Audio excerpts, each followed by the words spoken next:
Catani, que eu agradeço muito aqui estar. O livro dele, se eu fosse ler, levaria 3 horas e meia, então vou ler um resumo.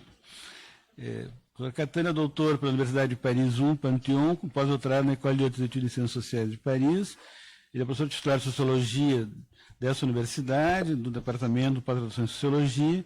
Foi professor visitante na Universidade de Laval, Quebec, na Universidade de Oxford e na Universidade de Bolonha, que ele retornou há pouco, além do que estudou um grande conhecedor da cozinha italiana. É consultor dos vários órgãos, CNPq, CAPES, FINEP, editor da URGS, Cielo, Revista Ciências Sociais, foi prêmio FAPERGS e também do prêmio Açorianos na categoria de ensaios de humanidades.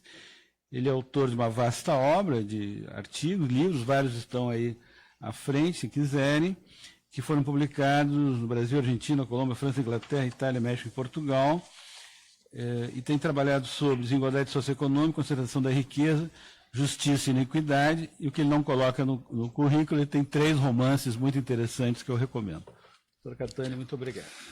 Obrigado, professor José Vicente. Em tempos sombrios, com ameaças constantes à universidade, ao diálogo, né, cumprimento a coragem do professor na testa do ILEA de promover uma série de atividades científicas, acadêmicas e que tratam das questões candentes da nossa sociedade, não só na dimensão política, mas verdadeiramente acadêmica, questões relacionadas à mudança climática, novas tecnologias, novos quadros de interpretação da sociedade.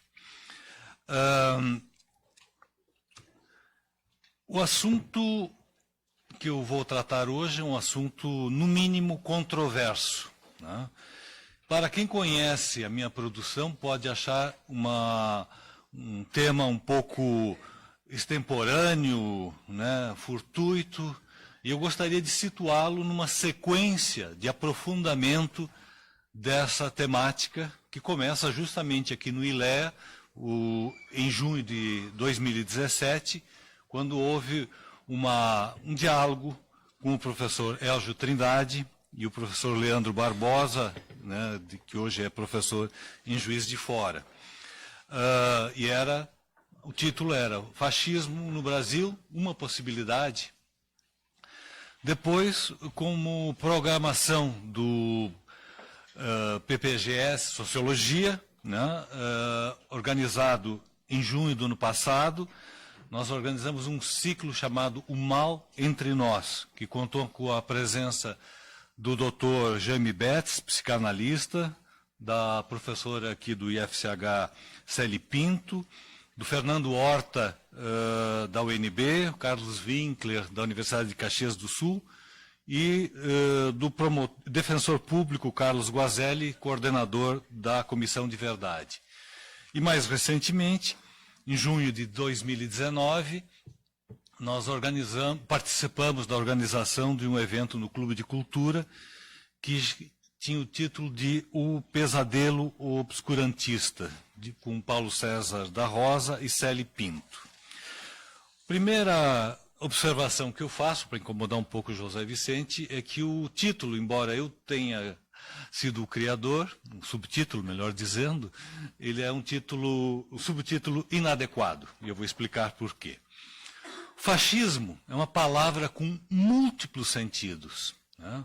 É um termo apropriado em alguns casos e muito abrangente e abusivo em outros. E eu recomendo a leitura do nosso excelente jornal da universidade, que inclusive está mudando o seu formato agora e vai apresentar artigos de fundo. Em março de 2019, justamente o professor Elgio Trindade, nosso ex-reitor, escreveu um artigo sobre o fascismo e ele estabelece a conceituação mais corrente. Quer dizer, o fascismo como forma de governo.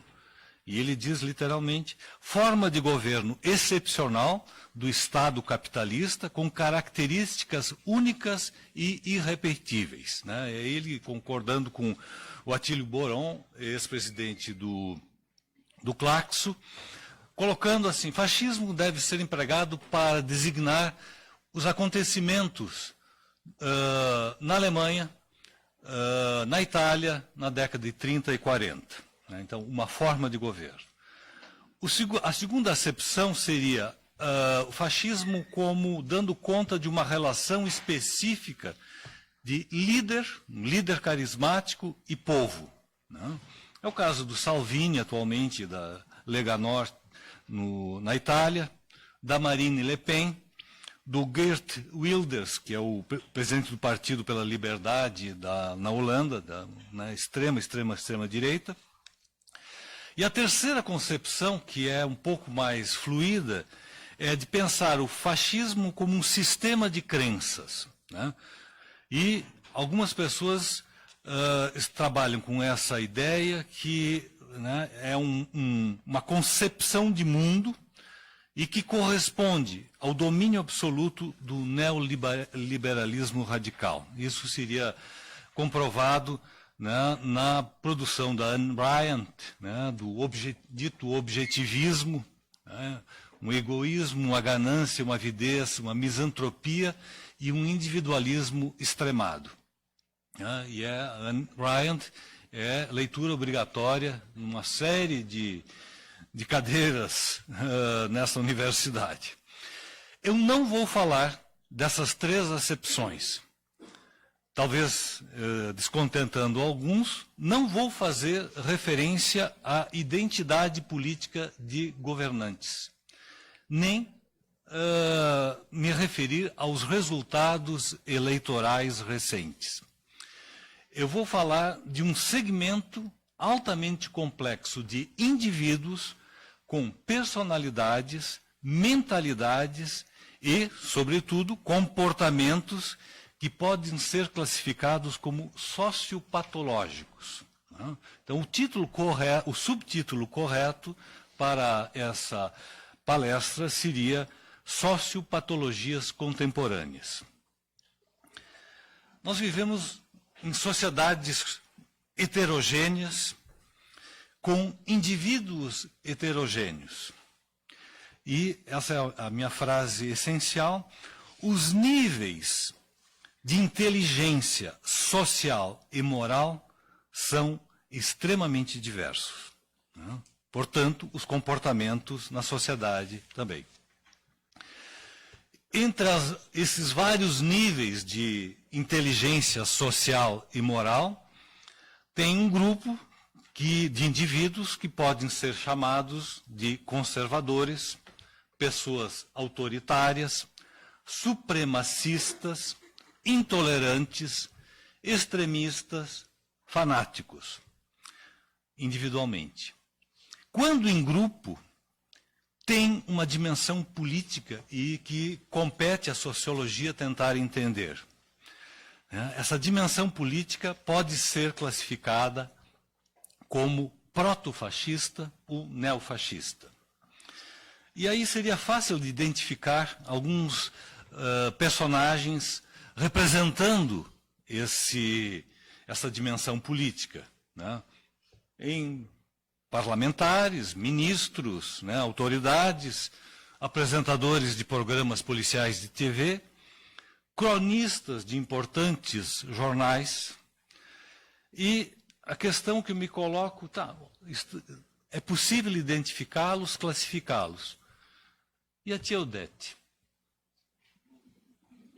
A tia Odete é uma senhora pia, caridosa, sempre dá esmola para os pobres na frente da igreja. E o vizinho do 201, trabalhador, honesto, né, gosta de cachorros. A dona Carmen, aposentada do serviço público, nunca se envolveu em política, passa horas no Facebook postando fotos das suas viagens, dos netos, das festas. E o primo Oscar, trabalha com afinco na sua pequena empresa, faz trabalho social todos os sábados na periferia. E de alguns anos para cá, esses personagens e tantos outros extravasam ódio, elogiam a ditadura, a perseguição aos professores, defendem a tortura, a eliminação física dos pobres, acreditam que bandido bom é bandido morto, execram os direitos sociais, os direitos humanos, escrevem indecências nas redes sociais, acreditam nas mais estúpidas fake news. Depois de uma visita a um campo de concentração de Auschwitz, recentemente, uma professora de uma escola secundária comentou. Ela estava um pouquinho chocada. Impressionante. Um horror. Mas, ao menos, o Hitler fez uma boa limpeza na Europa. Pode passar as imagens. A primeira, segunda. Vocês vejam essas imagens que não vão ser transmitidas na gravação, né, para não ter problema. Vejam o cabelo branco dessa senhora. Ela deve ter, né, aproximadamente 80 anos. Né, e sai nas ruas com essa frase. Jovem youtuber comemorando a morte de uma criança de 7 anos. Seguinte. Conscientemente, alertada pela amiga, disse, não, mas você está falando de uma criança de 7 anos. E ela continua. Procuradores do Ministério Público, com salários pagos pela população, destilando impiedades inacreditáveis, né, na morte de inocentes.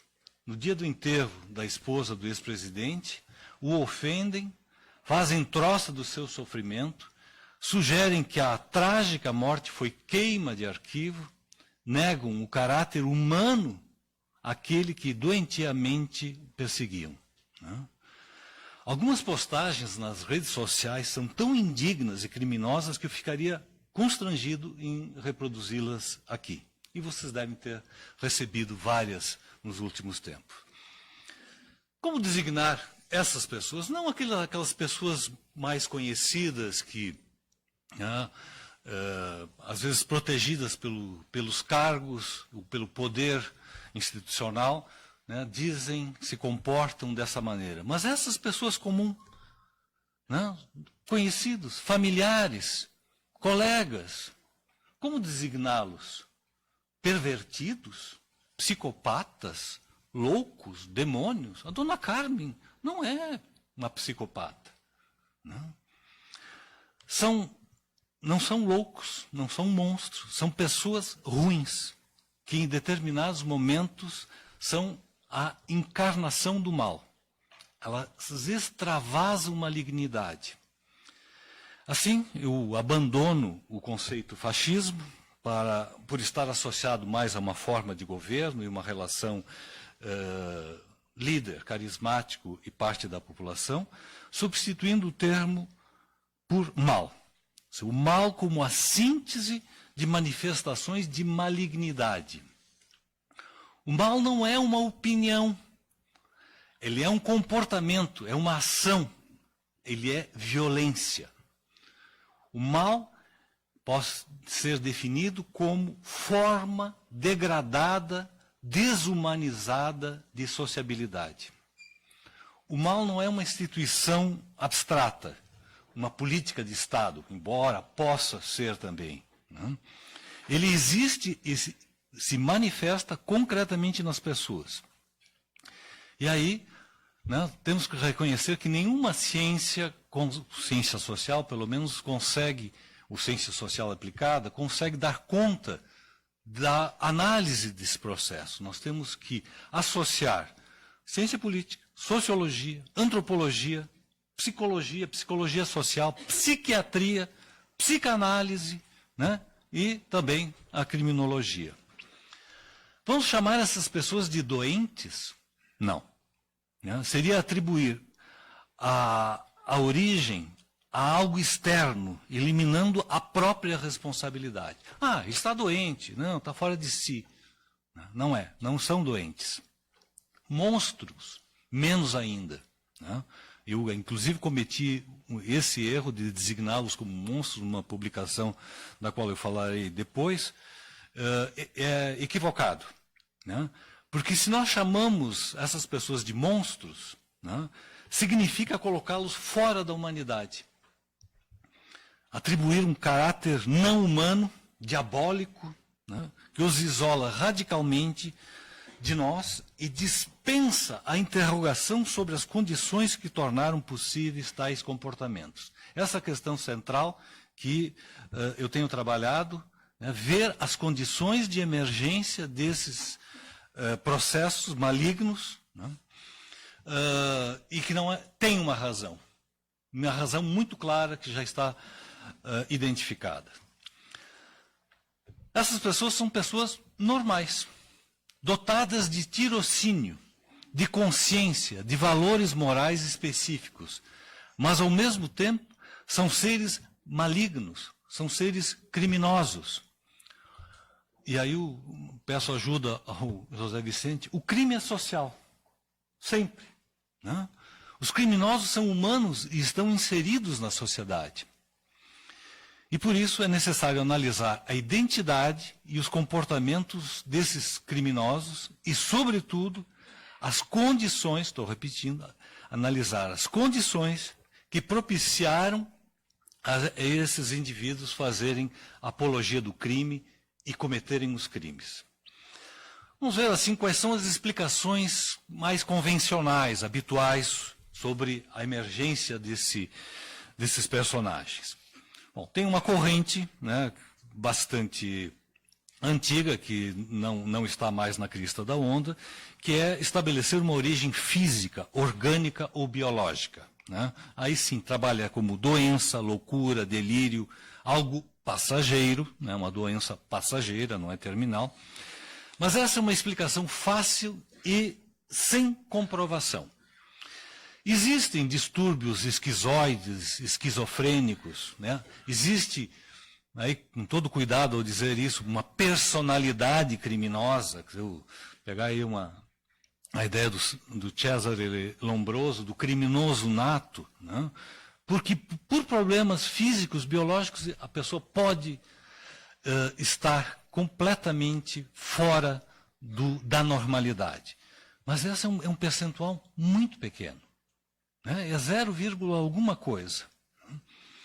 E são abominações individuais. Né? Quando se trata de doença, não é uma doença coletiva. Não, são esquizofrênicos que podem ser identificados individualmente.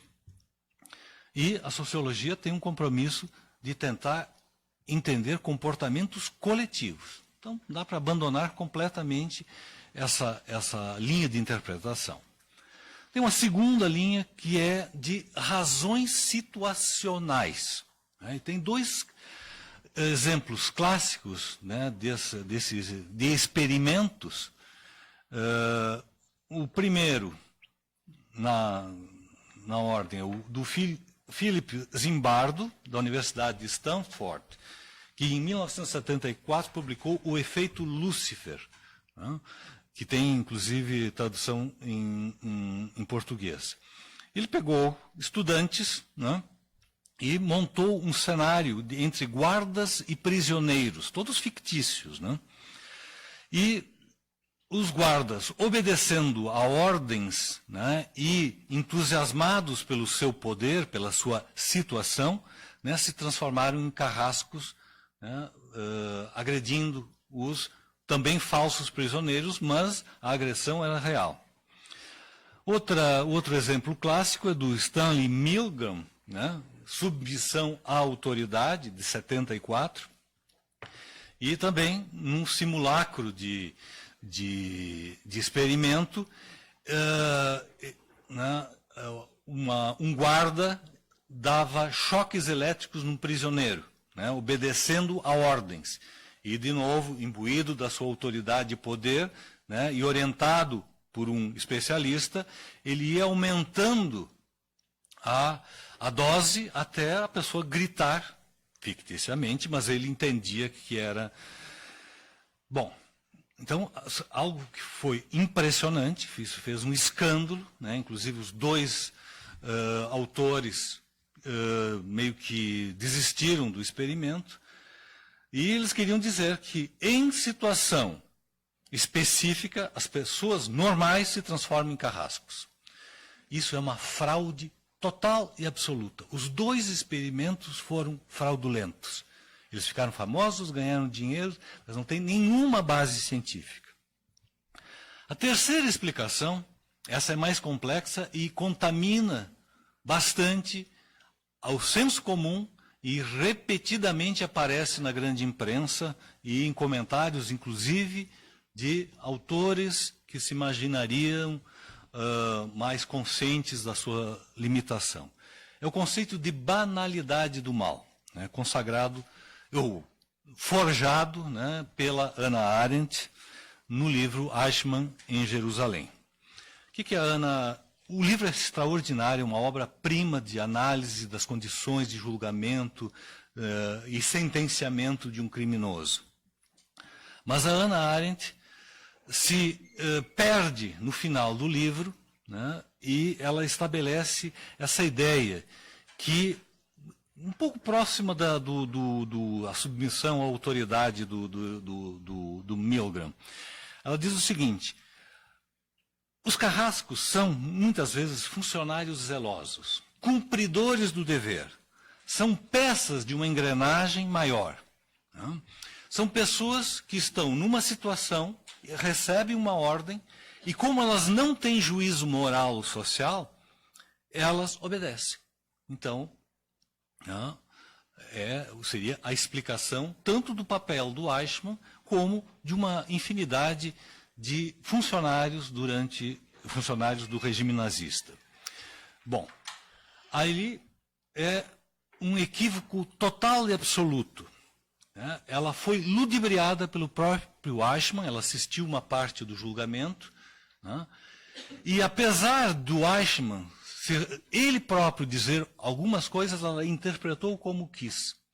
E testemunhas diziam outras coisas e ela não levou em conta. Em resumo, ela atribuía a responsabilidade ao Hitler, né, e desresponsabilizando os carrascos que eram simples. Né, e há uma expressão que o advogado do Eichmann dizia: não, ele é como um carteiro. Né? Manda ele entregar a carta, ele entrega. Manda ele organizar os comboios de extermínio, ele organiza. Né? Não. O Eichmann era um nazista convicto e o único arrependimento na vida dele foi de não ter matado mais judeus. Né? Quer dizer, ele era responsável, ele tinha juízo moral e social, mas não o juízo moral e social que nós conhecemos como civilizador, como herdeiro do iluminismo. Eu vou falar então agora, descartadas essas três vertentes interpretativas, eu vou falar da síndrome do mal. Por favor, Jonathan. O que é uma síndrome? É um conjunto de características e sintomas que, associados, compõem uma determinada situação crítica. Isso parte é linguajar médico, né, que tem que ser adaptado ao nosso campo de conhecimento. Né? Síndrome não remete, no caso que estamos trabalhando, não remete a uma doença individual, uma doença ou um problema individual, mas sim coletivo. A sociologia vai se ocupar do coletivo e não de casos isolados. E agora, a dificuldade que a gente enfrenta ao entender essa situação. A síndrome do mal não tem determinação de classe. Né? Seria muito fácil dizer, não, são os ricos malvados, né? Ou são uma determinada categoria. Não. Ela se manifesta em pessoas extremamente ricas, em indivíduos de classe média, em trabalhadores pobres. A síndrome de mal se manifesta em pessoas que podem ser analfabetos políticos, desinformados ou burros. Né? Ela não segue nenhum padrão cultural específico. Né? Intelectuais, professores universitários, pessoas comuns, né? E iletrados podem compartilhar essa síndrome.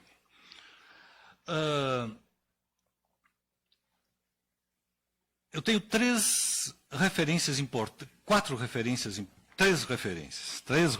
importantes, depois eu apresento no final, e eu tenho trabalhado com esses autores que fazem, ao meu ver, uma interpretação muito pertinente do que aconteceu e do que está acontecendo e do que poderá acontecer. O primeiro é o Theodor Adorno, a personalidade autoritária, um estudo que ele fez em prisões nos Estados Unidos nos anos 50, porque havia um grande medo da repetição da situação nazista nos Estados Unidos, né, e ele analisou junto com psicólogos, outros sociólogos, etc.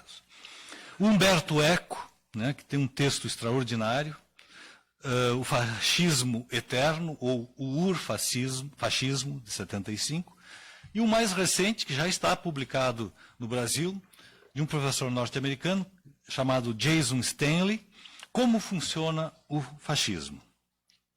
O Adorno cria uma escala de 9 tópicos que vão compor, né, essa síndrome. São, digamos, indicadores que, no seu conjunto, explicariam um determinado comportamento.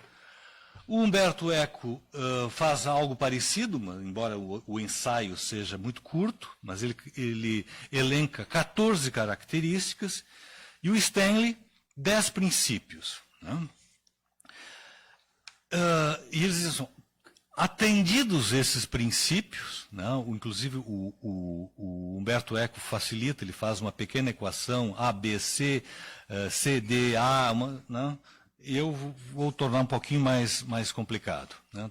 Jonathan, por favor. Digamos que a gente trabalhe com 10 tópicos. Né? Então, determinadas pessoas podem compartilhar o 1, o 2, o 4, o 7, o 8, o 10. Né? Então, ainda faltam alguns. Outros é do 1 ao 10. E isso pode variar. Né? Alguns são constantes. Agora já vou explicar. Outros é uma composição. Mas, a partir de um certo momento, para dizer isso corresponde a uma síndrome. A síndrome do mal. Vamos ver, e agora, a seguinte, por favor. O que seria os traços gerais da síndrome? No centro, eu acho que é o mais importante, é o anti-igualitarismo. Né? É uma forma de autoatribuição de superioridade. Os outros não contam, ou alguns não contam. É não reconhecer o outro como ser humano, como digno de respeito. O princípio kantiano básico, né? Todo ser humano é merecedor de respeito, direito à vida, etc. Eles se consideram superiores, melhores, abençoados, né, por quem quer que seja, predestinados. Os outros podem ser os judeus, os negros, os gays, as lésbicas, os comunistas, os imigrantes, os petistas. Né? Com relação a esse grupo eleito, né, tem uma total falta de empatia. Uma insensibilidade, uma incapacidade de compreender, sobretudo de aceitar o outro. É diferente? Não aceito. E esse não aceitar logo se transforma em intolerância, aversão, ojeriza, raiva, ódio. Vai numa escala crescente. É a figura do bode expiatório. E o bode expiatório, ele precisa ser exterminado, de uma maneira ou de outra. E nessa ideia anti-igualitarista, a mente maligna, ela é obsessiva, ela é inflexível, intolerante, intransigente. Né? E aí ela está próxima do psicopata. Né? O que é o psicopata? A culpa é sempre do outro. Ele não tem nada a ver, ele é apenas um executor de algum princípio para eliminar a vítima. E esse anti-igualitarismo e a figura do bode expiatório traz uma generalidade imprecisa. Por exemplo, é comum essa pessoa intolerante dizer, mas não, gay não tem problema, eu tenho um amigo gay, mas ele odeia os gays. Né? Ah, Dona Odete, minha empregada é nordestina, não tenho nada contra ela, mas ela não suporta os nordestinos. O anti-igualitarismo, ele é acompanhado sempre por uma forma de elitismo. Quer dizer, a pessoa se autoproclama uma elite, quer dizer, ele é melhor que os outros. E precisa, e aí vem na sequência, né, a necessidade de estabelecer uma hierarquia. Então, ele lá em cima, ele, o seu grupo, com a sua identidade, e os outros que são diferentes, em graus diversos, até estabelecer lá no final da escala o inimigo, né? Aquele que tem que ser eliminado. E para uma hierarquia funcionar, precisa ordem e disciplina. Né? E uma hierarquia não pode ser flexível, porque senão não corresponderia àquela ideia de quase maníaca, né? Refratário à ambivalência. Não, uma coisa é uma coisa, outra coisa é outra coisa, outra coisa é outra coisa. Ponto. Né? Se há uma mobilidade, uma circulação, ou se aceita determinada característica, aí a ordem vira bagunça, né? Vira baderna, a famosa palavra, né, de 64 que está voltando. Elitismo, autoritarismo, hierarquia está sempre ligado com violência, né, com agressividade. Não basta simplesmente a pessoa pensar a sua intolerância. Ele tem que pôr em prática, porque senão não tem sentido, é o que dá razão à sua vida. E essa agressividade, essa violência é para obter a regeneração, né? Então, assim, cura gay, né? E se não for obtida, eliminação. Não é exatamente uma ordem, é uma galáxia, uma articulação de diferentes pontos aí. Vou seguir a minha aqui mais ou menos. Tópico importante é o narcisismo. Todos eles são articulados. Né? Um vai puxar o outro. Né? Então, assim, o elitista, ele, de modo geral, é um narcisista. Né? E o narcisista, por definição, é uma pessoa egoísta. Não é?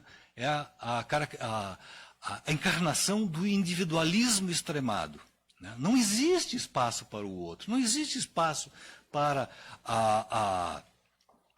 uma convergência. Né? O individualista extremado, ele busca o seu próprio interesse em todas as circunstâncias. Nos negócios, nas relações sociais, na dominação das relações amorosas, etc.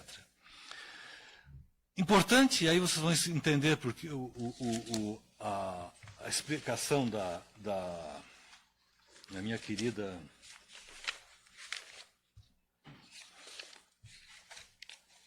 Dona Odete. O egoísmo não é anulado pela caridade.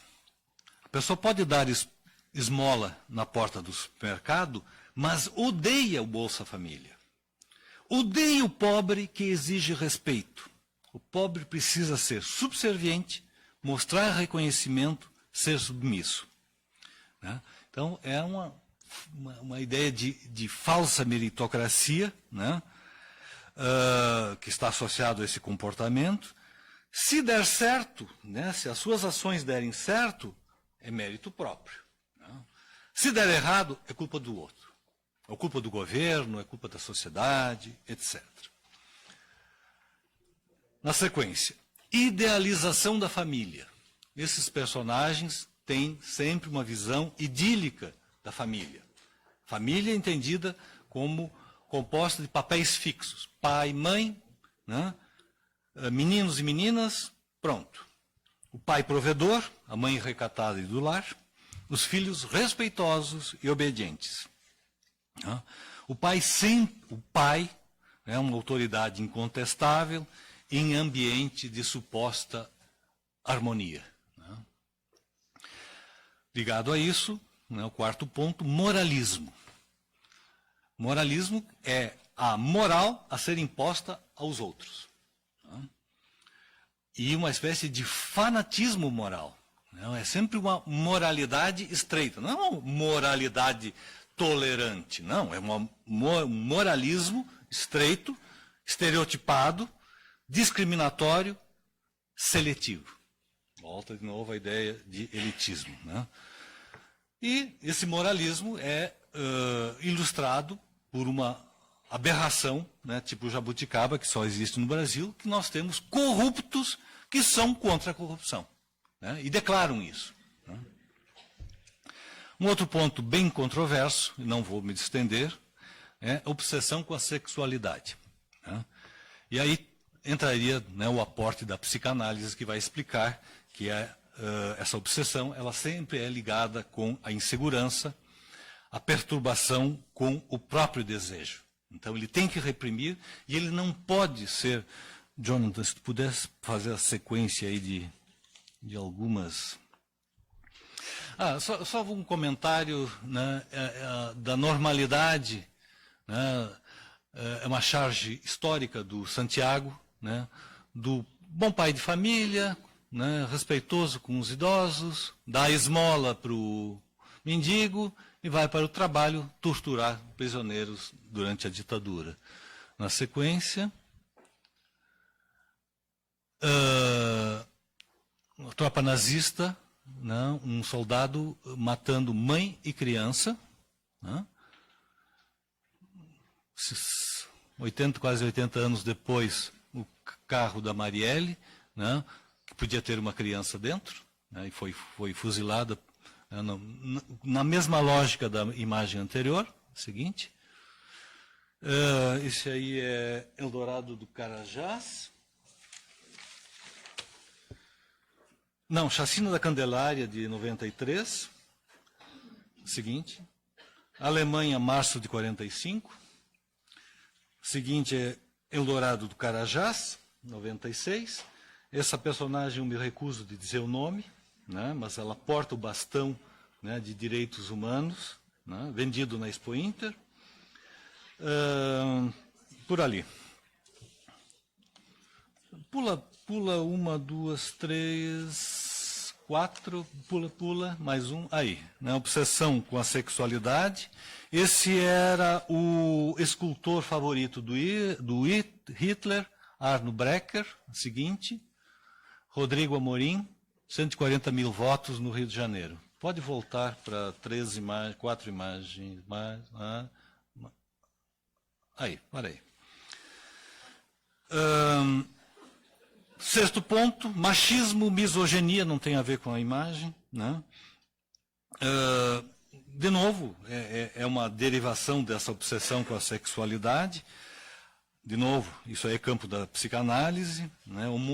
Homossexualidade enrustida, ligado à agressividade, violência e covardia. Pulo porque não tenho elementos para aprofundar.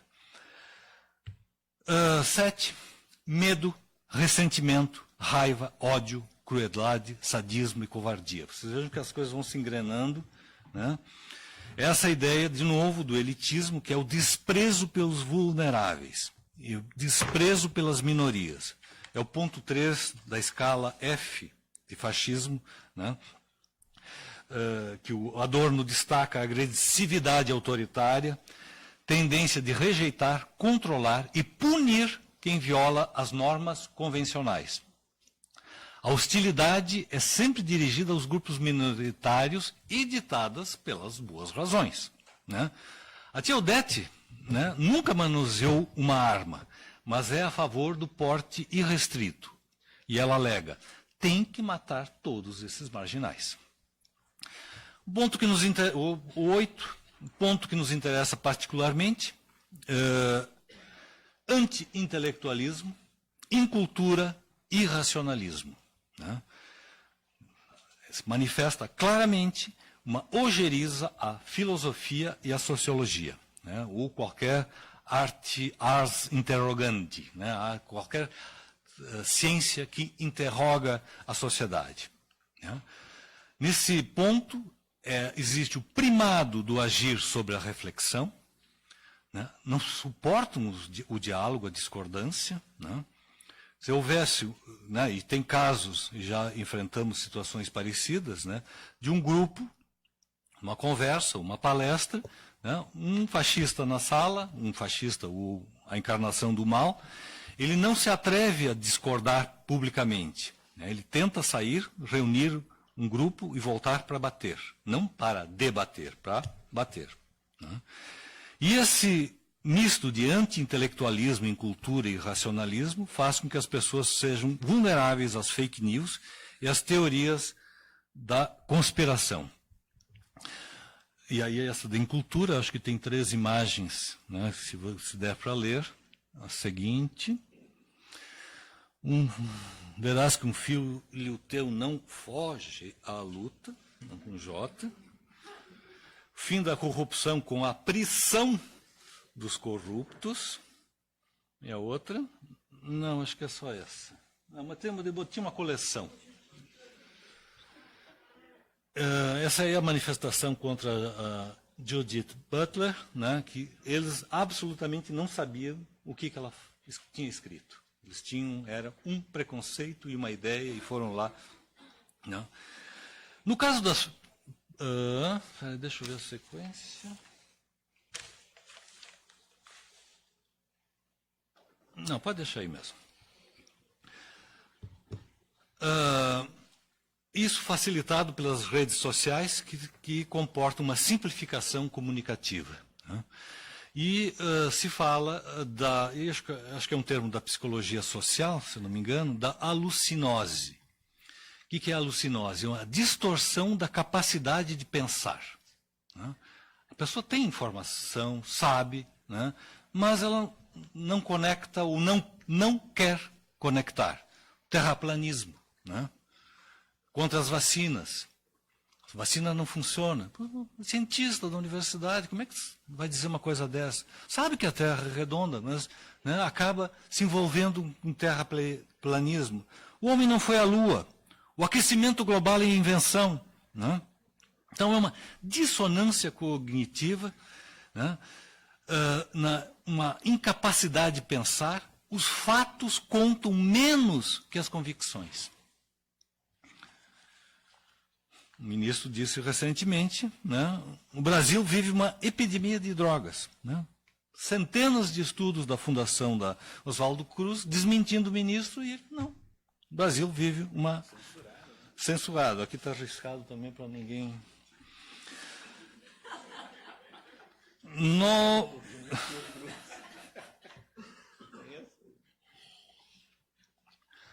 Um ponto importante que nós temos que pensar é que existe, apesar de tudo isso, né, existe uma incapacidade de sentir remorso, de se arrepender. As pessoas podem, né, até dizer, não era o que eu estava pensando, né, se fosse hoje, mas não se arrependem. Né? Viram casaca, mas não reconhecem o erro. Ainda... Mais um tópico é a cultura da tradição, né? O saudosismo sempre de um passado idealizado. Né? Alguma coisa que existia antes e que a modernidade, o iluminismo, né? que a liberdade, a permissividade está corrompendo e precisamos recompor, né? O reino da harmonia. E o último ponto não se aplica ao Brasil. Né? Os 3 autores, o Adorno, o Eco e o Stalin enfatizam bastante. Jonathan, pode colocar pode seguir. Isso aí é uma ilustração, né? Era a placa na Universidade Federal do Paraná, em defesa da educação, e numa manifestação foram lá derrubar a placa né, em defesa da educação, em cultura total. A seguinte é a questão do nacionalismo. Né?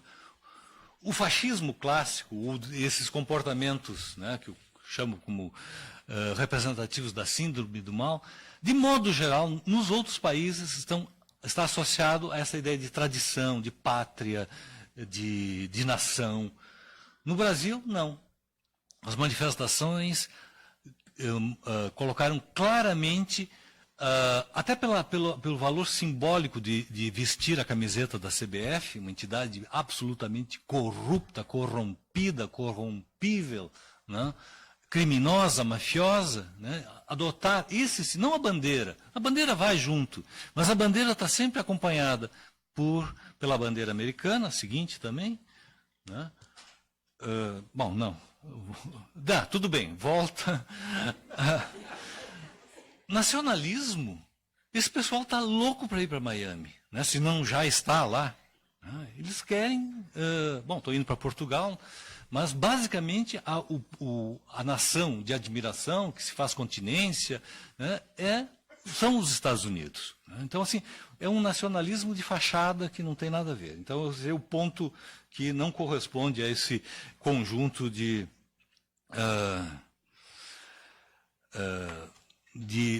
indivíduos que encarnam a malignidade. Né? As pessoas que reúnem essas características elencadas podem ser classificadas como normais, racionais, porém encarnando o mal. E são exemplos de anti-humanismo, de desumanização.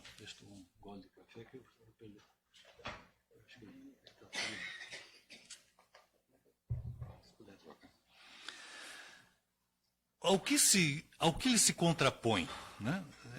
É muito claro que vocês podem fazer duas colunas, o que eles acreditam que são e com uma ideia que, né, é ancestral em algumas religiões, obrigado, de tolerância, de amor ao próximo, de respeito, né? E acrescentaria, né, para fazer uma coluna um pouquinho mais densa, pacifismo, né?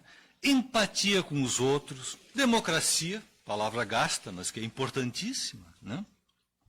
O princípio sagrado do iluminismo, sapere aude, ousar saber, ter dúvidas, né? Questionar, discutir, né? Não ter convicções arraigadas. Não, vamos lá, vamos discutir. Não concorda? Então me explica a tua posição. Né?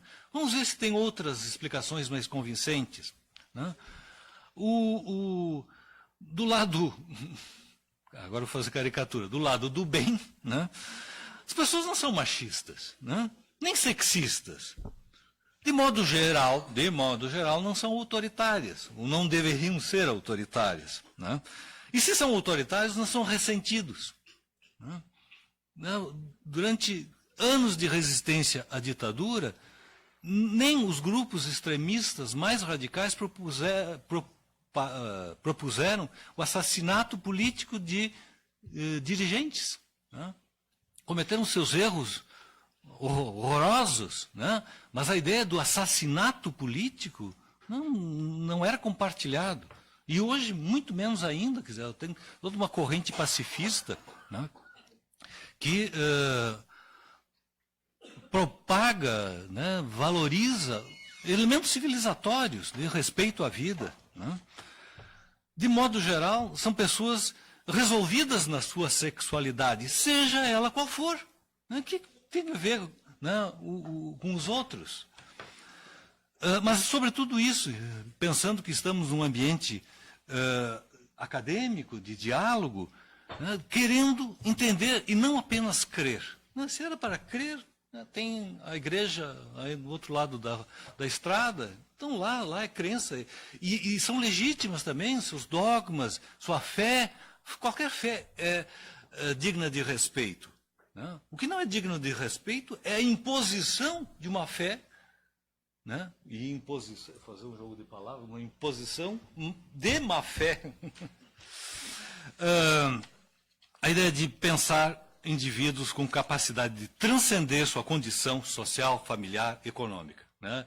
E aqui tem alguns alunos meus, né, que transcendem essa limitação da sociedade, da família, da condição econômica. Isso, universidade serve para isso, né?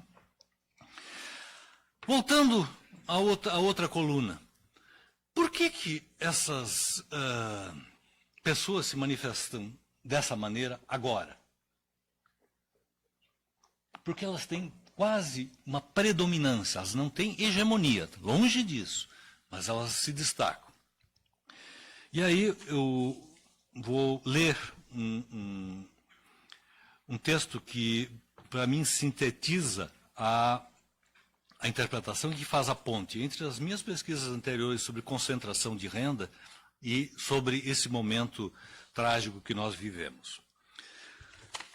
Grupos intolerantes à pluralidade gerada pela expansão da liberdade, fanáticos intratáveis, medíocres valendo-se da violência como razão, sempre existiram em todas as sociedades. Candidatos a déspotas e personalidades autoritárias, idem, não é novidade. A ideia de que o sono da razão produz monstros, e aí eu modificaria a palavra monstro, produz o mal, precisa ser retificada. Durante o sono da razão, o mal acorda. Mas ele só adquire proeminência, podendo levar ao totalitarismo, quando são respaldados por forças econômicas poderosas, movidas pela ganância sem limite. Essas forças, no Brasil, se articularam na preparação do golpe militar de 64 e organizaram-se de forma diligente para dominar o cenário político recente. Essas forças não são abstrações, são instituições concretas, redes de comunicação, bancos, corporações multinacionais, de propriedade, né, de indivíduos com patrimônios expressivos, pastores evangélicos multimilionários. São os ricos que vão além do capital. São os ricos que representam o capital improdutivo, atuando como predadores em escala internacional, esterilizando a riqueza socialmente produzida e devastando a natureza, né? E esses personagens estimularam a emergência do mal porque o hipercapitalismo, né, não precisa de democracia. A concentração de renda está tão grande que essas pessoas estão começando a temer, né? As distâncias sociais estão sendo ampliadas, e isso representa um problema para o próprio funcionamento do sistema. Não é que a partir de um certo nível as pessoas se sentem tranquilas, são multimilionárias, e a partir daí começam a fazer caridade, vamos redistribuir, vamos reequilibrar a situação. Não, a ganância não tem limite, e eles se valem, né, desses personagens criminosos, malévolos, né, que extrapolam os limites de qualquer comportamento social para garantir seus privilégios. É o que o José chama a elite do atraso, né? É a principal responsável pelo enfraquecimento da democracia, a principal inimiga do bem comum, solapando de maneira cúpida, consciente e deliberada as possibilidades de justiça e equidade. Eu vou pedir só para apresentar as referências, né? Isso aí não precisa nem falar. Então, são os livros que eu me referi, o Eichmann em Jerusalém, e 3 livros que mais ou menos acompanham as ideias da Hannah Arendt, né, que são